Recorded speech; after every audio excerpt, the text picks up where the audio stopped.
Yes, sir. Well, if you guys don't know Charles or his family's story, then you have not been paying attention to what's been going on in Alabama or in Birmingham or in the South over the last several decades. But Charles is the founder and proprietor of Chuck's Fish, a very popular restaurant that's in several parts of Alabama and in the Florida Panhandle.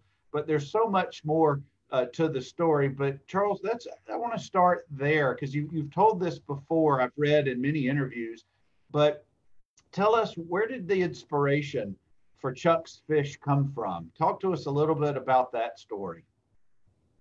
We opened Chuck's Fish in Tuscaloosa 16 years ago. I went to visit my oldest son who was in school there, and I had not been to Tuscaloosa in 30 years, and that's where I went to school too.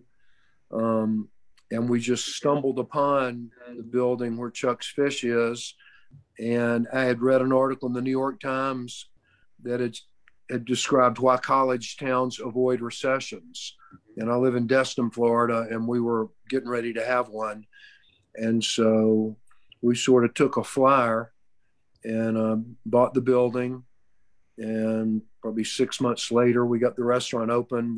I'll never forget, I was with my mom, and a friend of hers had called and said, well, what's he going to call the restaurant? Is he going to name it after his dad? And my mother said, she told me, she said, that would be very nice, but that's not a good idea because those people up there don't like your dad.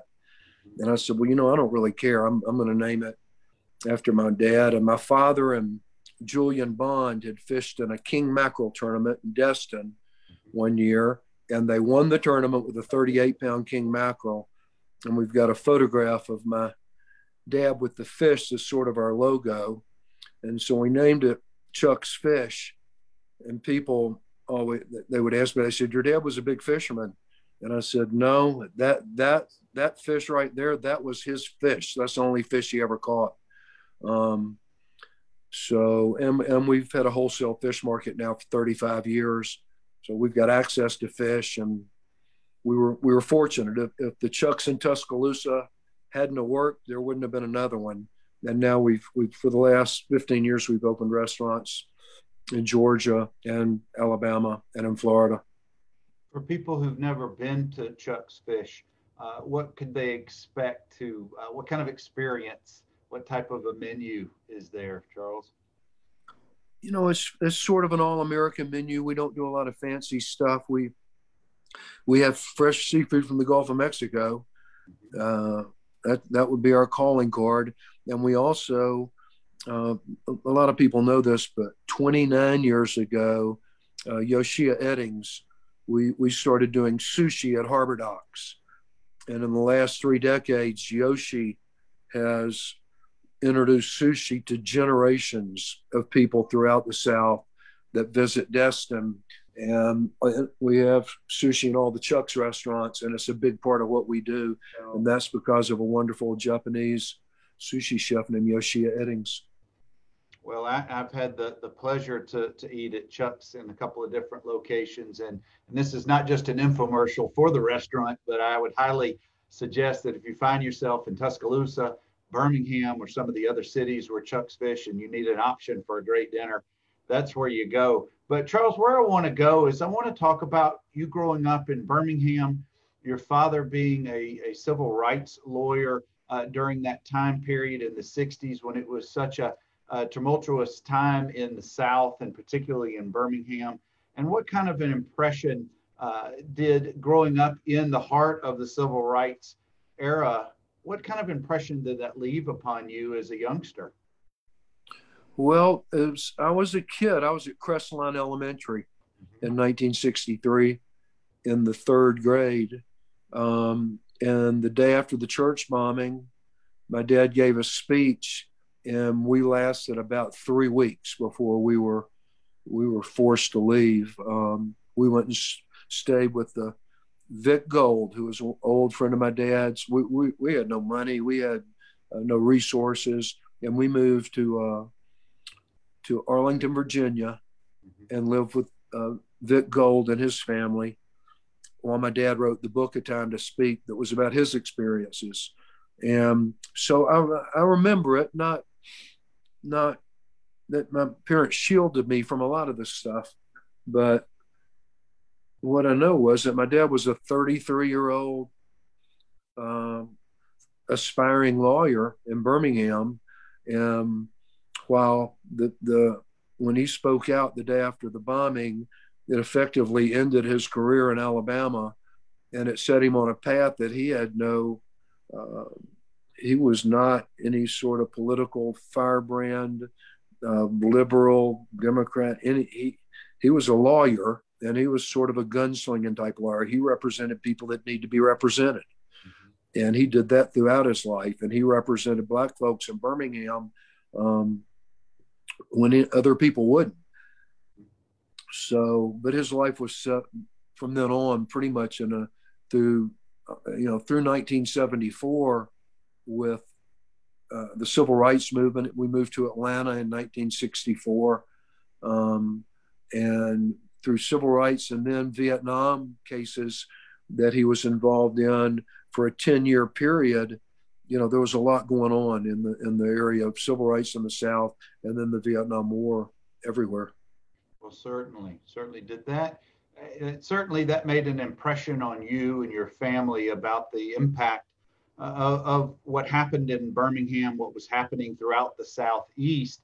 Did you ever consider going to law school and heading down a similar path that your father did? I never did. And my father never encouraged me one way or the other. I was more enamored. My father, his office was at 5 Forsyth Street in Atlanta. And it was in that same building was SELC with Dr. King and John Lewis with the Voter Education Project and Julian Baum with SNCC. There was so much going on in Atlanta. That's when the New York Times and the LA Times and the Washington Post and Time, they started a southern base of operations, and it was in Atlanta. And my dad was very astute and really good at dealing with the press and getting the press involved with a lot of stories that otherwise, if the press had not covered the march from Selma to Montgomery, nobody would have known about it. And the same thing with the church bombing. So I was amazed at the journalists that I met around my dad, because basically in journalism, to be a tried and true journalist, you have to have war reporting. Great journalists, whether it was through the world wars or through Vietnam, you had to be in a war situation. And to cover the civil rights movement in the South for a journalist was basically war reporting. They were perceived to be outside agitators, which in a sense they were. They were reporting things that went worldwide that caused our area to be under a looking glass, and we didn't look so good. Oh, absolutely. And as you went through high school and then made your decision to go on to college, how did you determine that you wanted to come back to Alabama and go to school in Tuscaloosa? Well, I ran track, and I went to Alabama to run track, and I stayed through, I got a master's degree in American Studies. We had a great American Studies department there. And I was, a rebellious sort of kid, like maybe a lot of teenagers are. The problem that I had was it was impossible to be more rebellious than my father. And so I kind of, I tell people my father was my hero. And if I'd had a role model sort of, I tell a lot of people, and I was interested in journalism, I always admired Hunter Thompson. Mm-hmm. And in retrospect, that's not probably a great role model for people to have, but he was a brilliant guy. So I was always interested in journalism and studied that at Alabama also. Well, I was going to say the journalism program at the University of Alabama has always been a very strong program, in my impression. And going there and then also running track, that would have made an attractive pairing for any up-and-coming high school going to college type kid. Did you ever experience any issues or problems when people learned who you belonged to, who your dad was when you were in Tuscaloosa? I didn't really. I grew up through the 4th grade, through high school in Atlanta. Mm-hmm. And, as you know, Atlanta's moniker was the city too busy to hate, while in Birmingham was something else. And that's why I was in Atlanta when the Braves franchise came there, the Hawks, the Falcons. There was so much going on in Atlanta. It was a great time to be there. It wasn't held back by the constraints that Birmingham had allowed to happen, where they didn't get professional sport teams because the black athletes couldn't stay with their teammates in hotels or eat in restaurants. So Atlanta was a different place to grow up. And yeah, there was always stuff. My dad was so outspoken, but nothing of anything that bothered me. Like I said, I admired my dad, and I was his politics stuck with me, and for better or worse, they've stuck with my children, his grandchildren. Well, and we live in an area in Northwest Florida that is every bit as conservative as where you live. Well, so we've dealt with that and been in business and dealt with it for many, many years. Well, that's where I wanted to head to next, Charles. For those of you just joining us or maybe watching us on replay, I'm talking with Charles Morgan III, and we're talking about Chuck's Fish. We're talking about civil rights era. His dad, Charles Morgan Jr., was a civil rights attorney and noted author. I've put in the comments section to the talk today a link to Chuck's Fish, so their website. I've also put a link in there to Mr. Morgan's first book, A Time to Speak, that came out in '64, I believe. But both of those are links that you guys can access later on. Charles, you went into the business of first being I believe, a wholesale seafood restaurant, or not restaurant, but location at Harbor Docks in the Destin area. Was that your first venture into the world of seafood? Well, I'd grown up fishing. When I left Alabama, a master's degree in American Studies wasn't a real entree into a lot of things. So I guess I was pretty sure. I got a captain's license when I was 23 years old, and I ran a private boat for George Eliot, Strickland Paper in Birmingham, and they kept their boat in Destin, and we had there was no place for us to drink beer. There were when we opened Harbor Docks, there were 6 restaurants from the Destin Bridge to Sandestin. That's a 10-mile stretch. I bet there are 400 now. I was going to say, it's grown a little bit. Yeah, so we opened a little place with 6 picnic tables and had beer and oysters, and just sort of grew while Destin grew. We absolutely did not know what we're doing. I'm still not sure we know what we're doing, but we just kind of wandered through it. And we opened Harbor Docks in 1979. My children have now bought that from me, and they're doing a better job than I ever did.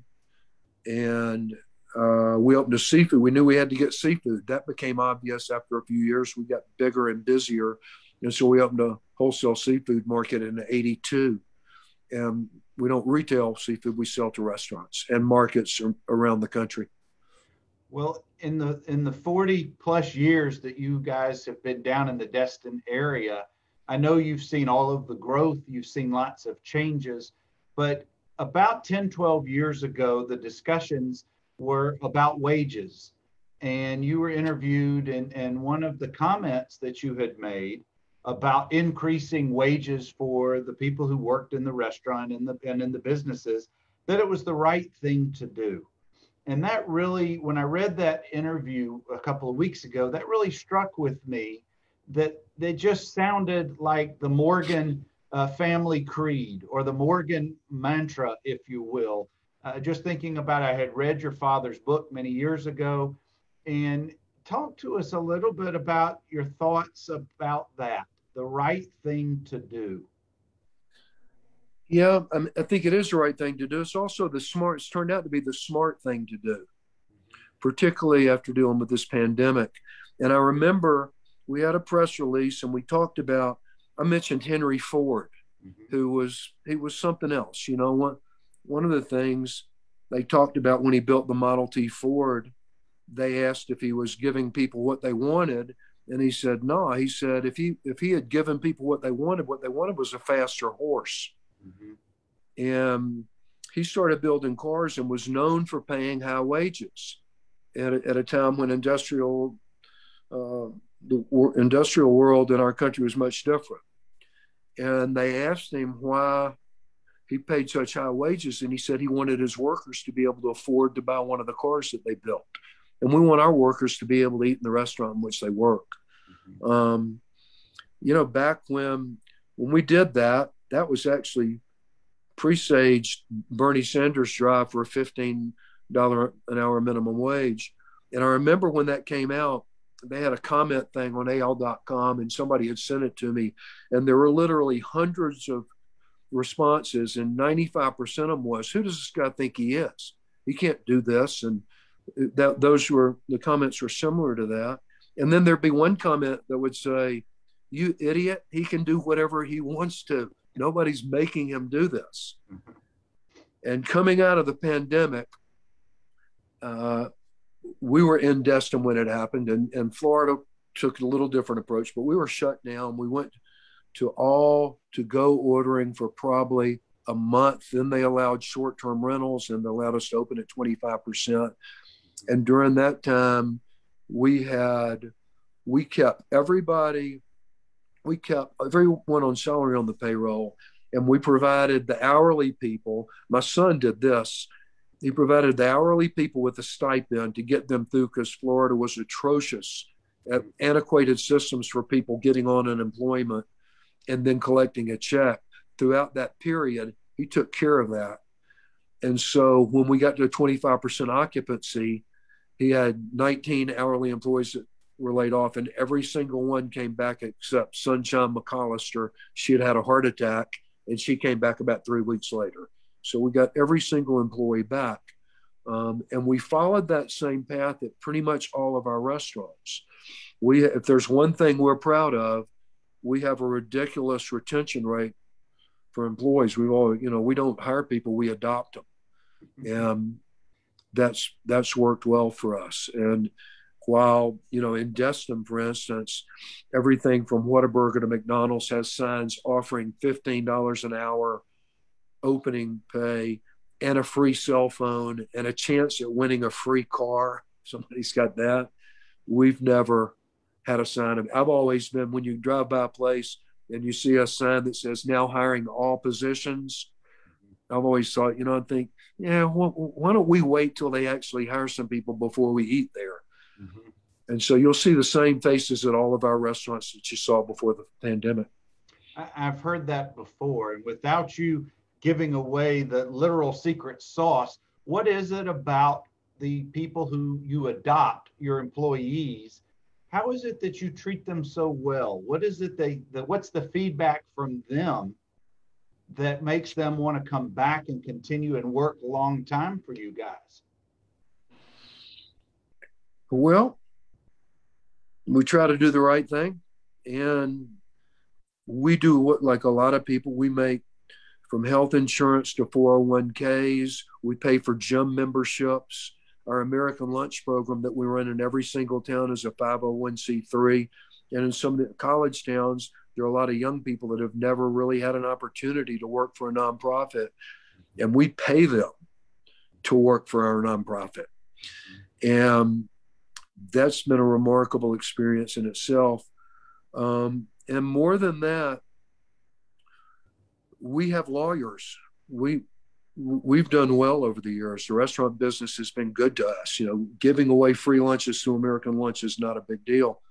And I know lawyers, and I know bankers, and I know how hard it is to get money from banks sometimes. So I can't even begin to tell you how many employees we have right now that we loan money to, and interest-free, that we help with legal problems, that we help with medical problems outside of insurance coverage, that we help with all kinds of other problems that young people run through with drugs and alcohol. And I think we do the same kind of things that I would like someone to do for my kids if they worked for them. And it doesn't come under the typical realm of business. And we do it because we want to do it. We enjoy doing it. And it turns out that it's a smart thing to do. It certainly sounds like it. You don't treat the people you hire like just like hired help, so to speak. They're family, or probably even treat them even better than some people treat their own family. But I suspect you guys have employees who've been working for you for decades. And I bet each of the restaurants has somebody or people who've been there ever since it ever opened up, maybe multiple employees. Diane McCormick at Harbor Docks has been there 41 years. She's from Thailand. She doesn't speak much better English now than she did when she came. Steve Williams has been behind the bar for 40 years. Our nighttime bartender, Mike Severs, has been there 37 years. Yoshi, our sushi chef's been with us 30 years. Jackie Tway, who runs everything around there, she started as a 14-year-old Vietnamese immigrant. And I'm not going to say how old she is, but she's been there over 30 years. That's just one of the restaurants. Wow. And there are many more than that. We probably have 20 people that have been with us for over 20 years. And you've answered my next question already, Charles, is how have the restaurants been able to survive the pandemic? When in normal times you read that 80-90% restaurants go out of business after 2 or 3 years, your restaurants, you're continuing to even open up restaurants with new locations. And it's an example of how to run a business the right way. So to your family, to your children, and to yourself, we certainly commend you and hope that Chuck's Fish, Harbor Docks, and the other ventures that you're in continues to be there for so many. Now, if I go to the Chuck's Fish in Atlanta or in Georgia, is there a different experience than the one in, say, Birmingham or the one in Tuscaloosa, or do you feel like you're in the same location at each place? The one in Athens, Georgia, where we have the Chuck's, is it's a Greyhound bus. It was a Greyhound bus station, and it's where the Freedom Riders stopped when they came through Athens. And we own that building. We have another restaurant in Athens, also a Five there. And one of the differences in Athens, you're likely to see Kirby Smart in there. Kirby's a partner with us there. He spent a dozen years with us at the Chuck's in Tuscaloosa. So, no, Athens is similar to Tuscaloosa. It's a wonderful town. And it's just the same experience. Dane Henderson, the guy from Destin, runs that. He's our partner in that store. He runs it. They're all the Chucks are very similar. Charles, different structures, different buildings. The one in Mobile, the one in Tallahassee, the one in Birmingham is probably the least. It's definitely all the other buildings are 100 years old or older. Charles, my daughter, my youngest daughter's a senior at the University of Georgia. She's smart. If she got in, she's smart. She is a smart kid, headed to medical school in a year. But we were there for Parents Weekend. We ate in the Chuck's Fish in Athens. 3 tables over is Kirby Smart and his family. Oh, he's there. He's there a lot. He was there. Excellent partner to have in a college football town. I suspect so. Charles, as we conclude, we've got just a couple more minutes, and I really appreciate your time and sharing a little bit about your family story and your approach to business. I'm going to ask you, this is an ask. If I want to start a business, whether I'm in the restaurant business or a law firm or whatever it may be, what are some principles that a entrepreneur, a new business owner may consider or should consider when they're trying to be successful, but they're just getting off the ground? Well, I don't know that I'm a good advisor on that. You can go. We have so few rules and regulations at our restaurants, and you can go to any restaurant that we're involved in and ask any employee and say, what is the most important thing that we have to follow to work at this restaurant? And every single one of them will tell you the same thing. They have to be on time. Mm-hmm. That is our rule. I can tell you, we try to do the very best we can at hiring, which is a remarkably difficult thing to do, whether you're Google or whether you're an NFL football team who has all kinds of advantages when they sign college players and they get it wrong all very often. Hiring is not easy. I've had mentors. George Landegger, a friend of mine from New York, is a partner in our restaurants. Mike Bodner, I'm a partner with, and the Bodners have a strong presence in Birmingham.